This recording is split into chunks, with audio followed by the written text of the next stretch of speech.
चोली सुनाई उनमें से 95% ज़्यादा लोग कहते हैं हमें इंजीनियर साहब भाभी क्या कर रहे हैं आप? यार देखिए ये वो बंदा है जो सच्ची बातें कर रहा है, जो दीन बता रहा है और किसी ने नहीं बताया ऐसा नहीं। तो यार ठीक है, आधा काम दे रहा है मैं।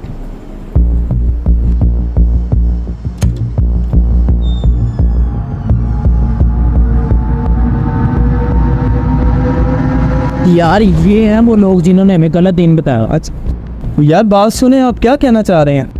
जी हाँ, जो दीन हमें इंजीनियर साहब ने बताया वो तो आपने बताया ही नहीं यार, आपके बाप ने दीन ही गलत बताया। देखें ऐसे कुरान और हदीस का नाम लेने वाले आपको बड़े मिलेंगे।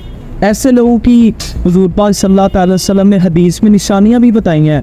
हुजूर पाक सल्लल्लाहु अलैहि वसल्लम ने सहाबाए कराम को इरशाद फरमाया, जिसका मफ़हूम है कि कुछ लोग ऐसे आएंगे कि तुम अपनी नमाज़ों को उनकी नमाज़ों के मुताबिक कम जानोगे, अपने रोज़ों को उनके रोज़ों के मुताबिक कम जानोगे, मगर उनका दीन के साथ कोई ताल्लुक कोई वास्ता नहीं होगा। वो दीन से ऐसे निकल जाएंगे जैसे तीर शिकार को लगकर पार निकल जाता है। और वो तुम्हें, सुनो नबी दाऊद के अल्फाज है, वो तुम्हें कुरान की तरफ बुलाएंगे मगर कुरान से उनका कोई ताल्लुक नहीं होगा, दीन से उनका कोई ताल्लुक नहीं होगा। वो दीन से इस तरह निकल गए होंगे जिस तरह तीर शिकार को लग के पार निकल जाता है। और आप कह रहे हैं कि जी बापों ने गलत दीन बताया। अब जितने भी हदीसें हैं बुजुर्गों ने दीन से हमें पता चली है, उम्मत के पहले बाबे सहाबाए कराम, फिर ताबईन, अहले बैत, तबा ताबईन, इसी तरह ये हमारे पास हदीसें पहुंची है। जो हदीसों की किताबें क्या है सहाबाए कराम ने लिखी है, ताबईन ने लिखी, तबा ताबईन इन्होंने नहीं लिखी। ये काफ़ी अरसे बाद इमाम बुखारी ने आकर हदीसों की किताबें लिखी हैं जिनको ये बयान करते हैं कि ये हदीसें हैं। तो ये उम्मत के बाबों ने लिखे। अगर हम इन बाबों को दीन में से निकाल दें कि जी बाबे तो शाही कोई नहीं, अगर इनको हम निकाल देंगे दीन में से तो हमारे पास जो दीन बचा है वो बाकी नहीं रहेगा। ठीक है ना? तो ये बापों की अहमियत है दीन में। शुक्रिया कार साहब, आपने तो मेरी आंखें खोल दी। मुझे तो अब पता चला कि बुजुर्गान ने दीन की इतनी अहमियत है। ये तो इंजीनियर ने हमें गुमराह कर दिया था, मैं तो उसे सुनता था। आइंदा के बाद मैं तौबा करता हूँ कि मैं इसे नहीं सुनूंगा। मैं अपने दोस्तों से भी कहूँगा कि इसको ना सुना करें।